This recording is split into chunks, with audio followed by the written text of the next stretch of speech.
সব গিয়ে কৃষ্ণের কাছে প্রার্থনা করলেন, এই প্রভু, ব্রজের বিরহ, ব্রজের দুঃখ এ সহ্য করা যাচ্ছে না, তুমি কৃপা করে চলো।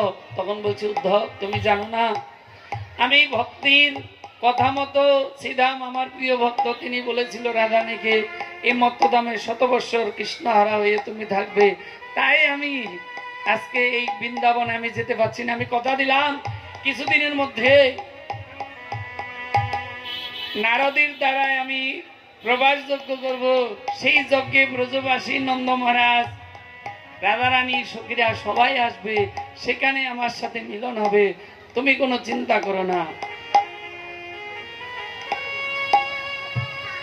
রাজা পরীক্ষিত প্রশ্ন করলো, প্রভু কৃষ্ণ যে বিবাহ করলেন,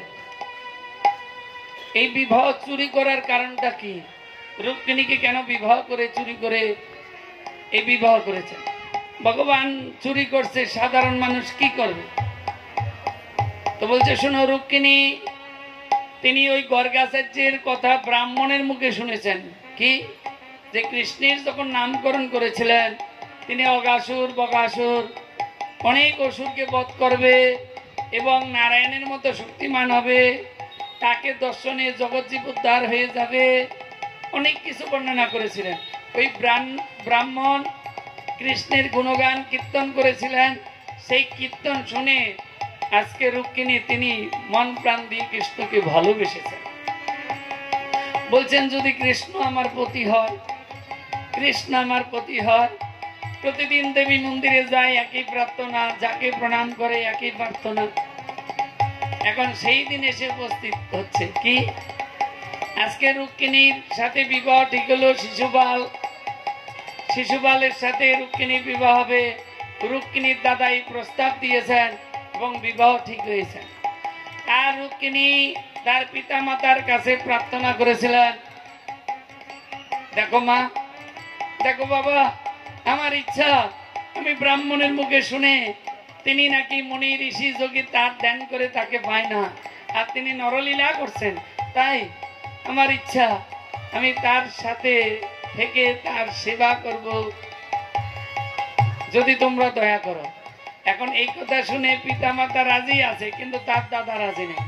তার দাদা বললেন, আমার বন্ধু শিশুপালের সাথে সমস্যায় পড়ে গেল, বিবাহ দিন ঠিক হলো। এইবার বিবাহ দিন যখন ঠিক হয়েছে, এখন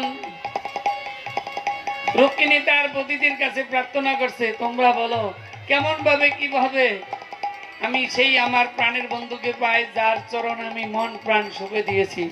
বদিরা বললো, শোনো, তুমি কৃষ্ণের কাছে একটা চিঠি লিখে ব্রাহ্মণের হাতে দিয়ে দাও। ওই বদিদের কথা মতো ব্রাহ্মণের হাতে দিল, সেই চিঠি নিয়ে কৃষ্ণের হাতে দিল ব্রাহ্মণ। আজ কৃষ্ণ পরে বললেন, শোনো, রুক্মিণীকে বলবে দেবী মন্দিরে আসতে, আর দেবী মন্দিরে আসলে আমি সেই দিন হরণ করে নিয়ে আসবো। তখন কি করলেন, ওই চিঠি আবার কৃষ্ণ বলে দিলেন সবকিছু, সেই কথা মতো আজকে দেবী মন্দিরে আজকে রুক্মিণীর বিবাহ শিশুপালের সাথে।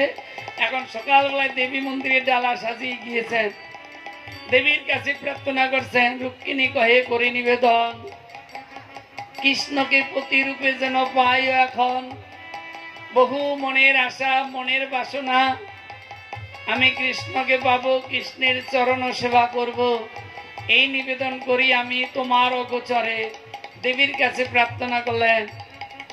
আর এদিকে ভগবান শ্রীকৃষ্ণ তিনি এসে ওই রুক্মিণীকে হরণ করে নিয়ে গেলেন।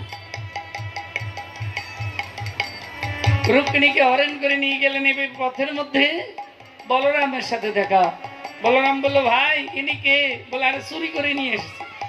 বলরাম বলে, তোর যদি ইচ্ছা থাকতো আমাকে বলতি, ওর গোষ্ঠী সমেত লাঙ্গল দিয়ে টেনে নিয়ে আসতাম, চুরি করা লাগে? আমরা যদু বংশ। আজকে কৃষ্ণ তিনি রুক্মিণীকে পেয়ে আনন্দে আত্মহারা, রুক্মিণীও কৃষ্ণকে পেয়ে আনন্দে আত্মহারা। রাজা পরীক্ষিত তিনি প্রশ্ন করলেন সুখদেবের কাছে, হে প্রভু, যে কৃষ্ণের এত বিবাহ করার কি প্রয়োজন ছিল? 16,000 শুনেছি, 108 জনকে বিবাহ করেছিলেন, আলাদা আলাদা করেছেন 8 জনকে, আর 16,100 জনকে কিভাবে বিবাহ করলেন আমি একটু শুনতে চাই। তখন বললেন নরকাসুর তিনি কি করছেন, বাহুবলের দ্বারা ওই কুমারী নারীদেরকে এনে বন্দি করে রেখেছেন 16,100 জনকে। এখন তারা প্রত্যেকে ব্যাকুল হয়ে বললেন। একদিন সেই ব্রাহ্মণ যাচ্ছেন, ব্রাহ্মণের কাছে প্রার্থনা করলেন। ব্রাহ্মণ বলে, শোনো, একমাত্র উদ্ধার করতে পারে জগৎপতি। গর্গাচার্য বলেছেন তিনি শক্তিমান নারায়ণের মতো, উনি যদি উদ্ধার করতে পারে, বলে তুমি একটু প্রার্থনা করো, আমাদের কথা বলো, মনের কথা। ব্রাহ্মণ গিয়ে বললেন, কৃষ্ণ আসলেন, ওই নরকাসুরকে বললেন, শুনো,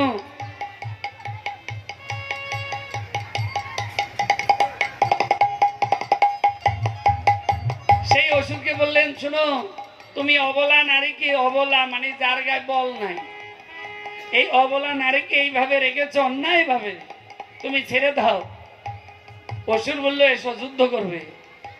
কোনো কথায় কাজ হবে না। যুদ্ধ শুরু হলো, অসুর গোবিন্দানময় হয়ে গেল।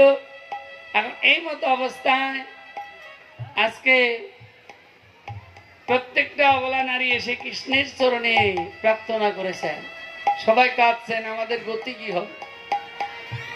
তখন বললো, শোনো, তোমরা নিশ্চিন্তে থাকো, তোমরা ভালো পতি পাবে। ভালো পতি পাবো কি করে, ভালো পতি পাবো?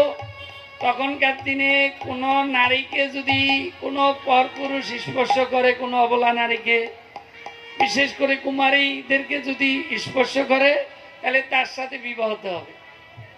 এবং এক রাত্র যদি কোনো পরপুরুষের কাছে থাকে, তাহলে তাকে কেউ বিবাহ করবে না।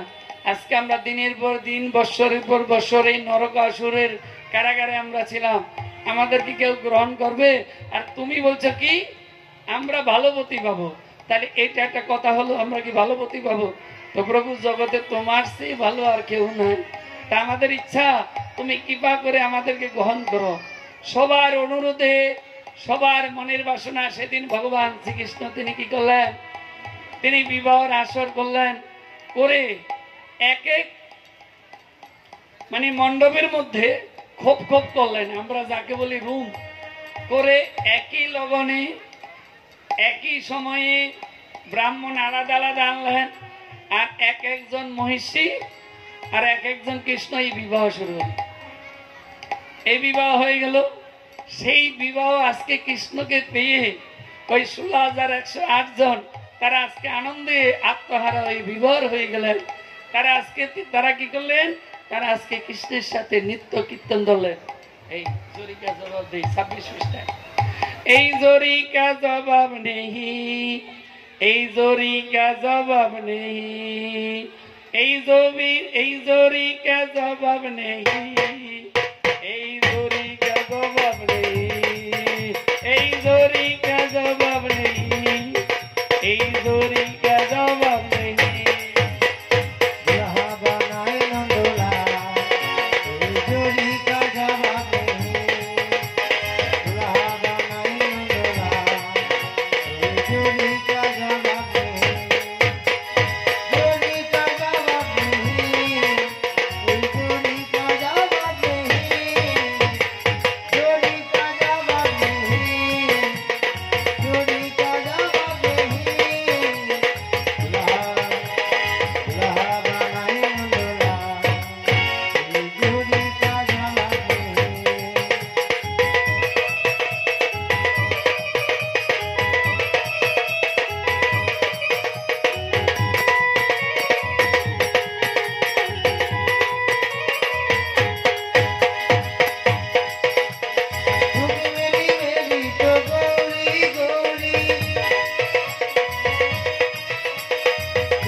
রাজা পরীক্ষিত প্রশ্ন করলে, হে প্রভু, সেই কৃষ্ণ সুদামার কি হলো? সুদামা